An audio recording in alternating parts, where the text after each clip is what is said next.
اللہ الرحمن الرحیم والصلاۃ والسلام علی رسولہ الکریم وعلی آلہ وصحبہ اجمعین۔ ہمارے نبی پاک صلی اللہ علیہ وسلم کی عمر اس وقت 35 سال تھی جب بیت اللہ کو بنانے کا نظام چلا۔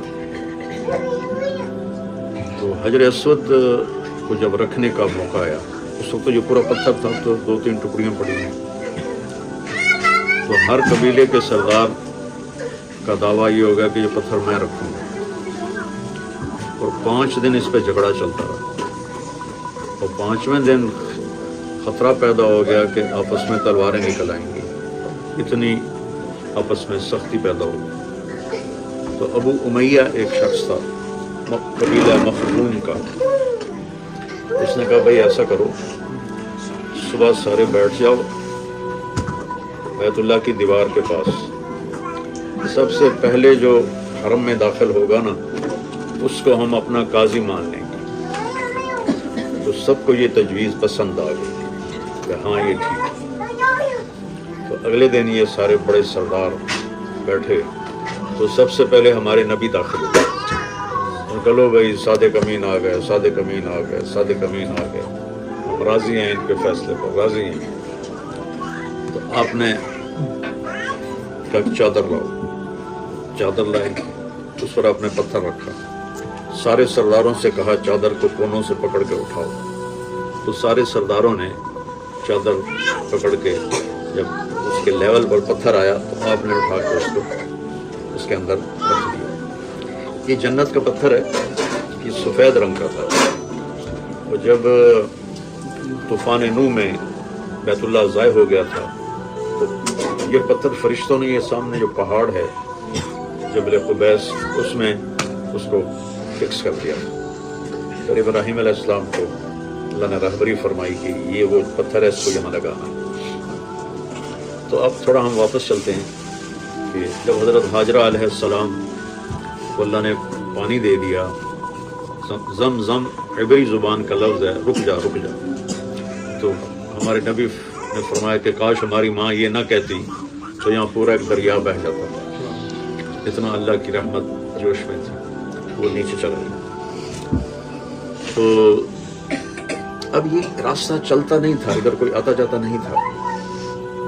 تو قبیلہ جرہم، یمن کا عرب قبیلہ، وہ کہیں دور سے گزر رہے تھے اور ان کو پانی کی طلب ہوئی، پانی ختم ہو گیا ان کا۔ تو ان کے سردار نے ان پہاڑوں پہ پرندوں کو اڑتے دیکھا۔ اس نے کہا میں یہاں کئی دفعہ گزرا ہوں، یہاں پرندے نہیں ہوتے، لگتا ہے یہاں پانی ہے جو پرندے اوپر اڑ رہے ہیں۔ انہوں نے ایک آدمی بھیجا، تو اس نے وہاں دیکھا کنواں نہیں، وہ چشمہ تھا۔ تو اس نے جا کے بتایا تو وہ قبیلہ آ کے کہنے لگا کہ بی بی اگر آپ اجازت دیں تو ہم یہاں آباد ہو جائیں۔ تب اللہ حضرت ہاجرہ کی آبادی کا سامان فرما رہا ہے، کہنے لگے ہو جاؤ لیکن پانی میرا ہوگا، پانی پہ قبضہ میرا ہوگا۔ تو ٹھیک ہے، پانی آپ کا، وہ قبضہ گروپ تو تھے نہیں اس وقت کہ پانی آپ کا، ہم آپ کے قریب رہیں گے۔ عرب کی ایک قسم ہے عرب بائدہ، ایک ہے عرب عاربہ، ایک ہے عرب مستعربہ۔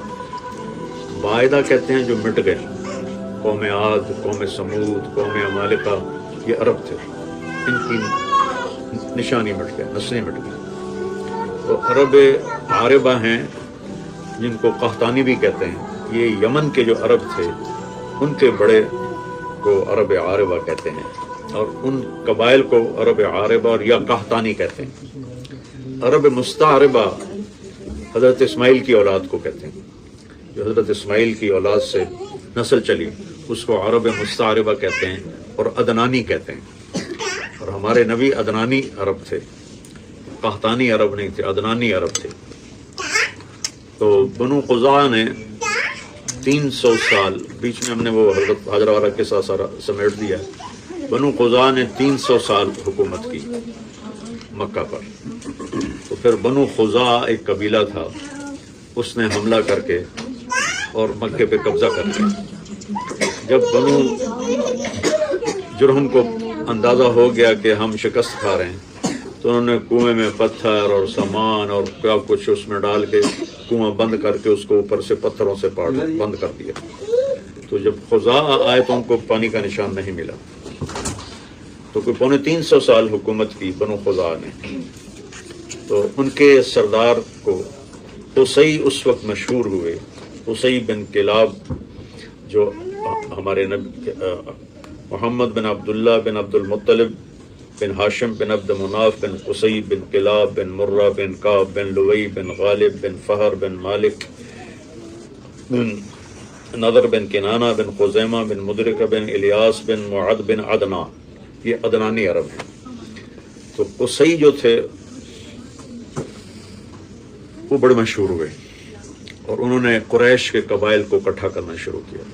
قریش کا نام تھا فہر، وہ میں نے پہلے بھی بتایا تھا. تو بنو خزاعہ کے سردار کو شراب کا مشکیزہ دے کر مکے کی حکومت لے لی. نشہ پلا شراب کے مشکیزے پر اس نے سائن کر دیے کہ مکے کی حکومت تمہاری. تو قصی کا قبضہ ہو گیا تو قریش کے قبائل اکٹھے ہونے شروع ہو گئے. قصی کے بیٹے تھے عبد مناف، جو اتنے خوبصورت تھے کہ ان کو مکے کا چاند کہا جاتا تھا. ان کے 4 بیٹے تھے. ایک کا نام تھا مطلب، ایک کا نام ہاشم، ایک کا نام نوفل اور ایک کا نام عبد شمس. ان کے یہ 4 بیٹے تھے. تو عبد مناف کے مرنے کے بعد خاندان والوں نے مطلب بڑے بیٹے تھے ہاشم کو سردار بنایا. وہ بہت ذہین تھے، بہت قابل تھے. یہ رحلۃ الشتاء والصیف، ایک سفر سردی کا ایک گرمی کا، انہوں نے جاری کیا اور ان یمن اور شام سے تجارتی تعلقات قائم کیے. تو اس پر جو عبد شمس کا بیٹا تھا امیہ، اس نے اختلاف کیا کہ چھوٹا کیوں سردار بنے، بڑے کو سردار بناؤ. تو اس پہ جھگڑا ہو گیا.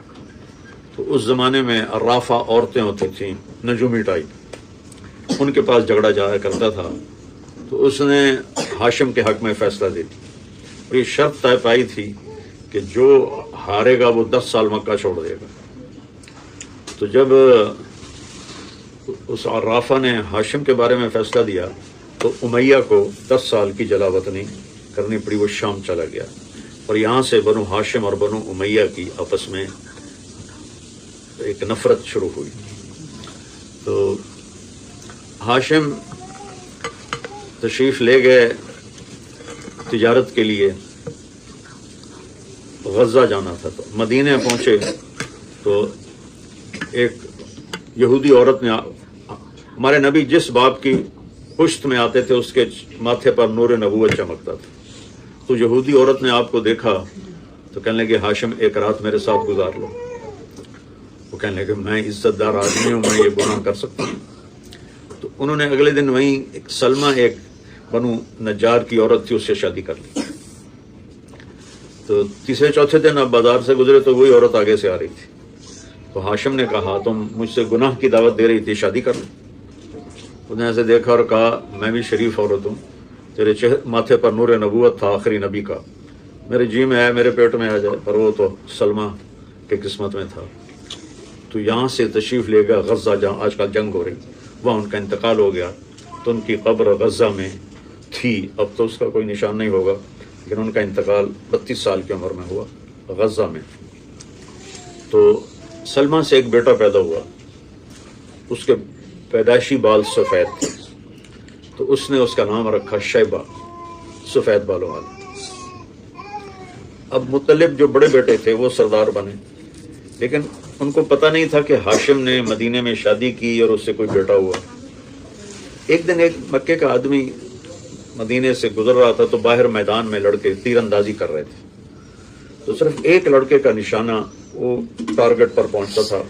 وہ کہتا خذھا انا ابن ہاشم، دیکھو میرا تیر اور میرا نشانہ، میں ہاشم کا بیٹا ہوں. اس کے کانوں میں بات پڑ گئی. تو وہ مکے پہنچا اور مطلب سے کہنے لگا ہاشم کی کوئی اولاد مکے میں مدینے میں ہے؟ کہنے لگے مجھے تو نہیں پتا.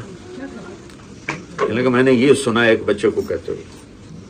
تو انہوں نے وہیں اپنی اونٹنی کو اٹھایا اور بھاگم بھاگ مدینہ پہنچے تو بالکل ہاشم کی تصویر تھے شیبہ.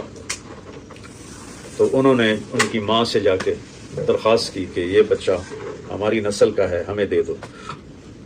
ماں نے انکار کر دیا کہ میرا بھی یہ ہے تو میں کیسے زندگی گزاروں.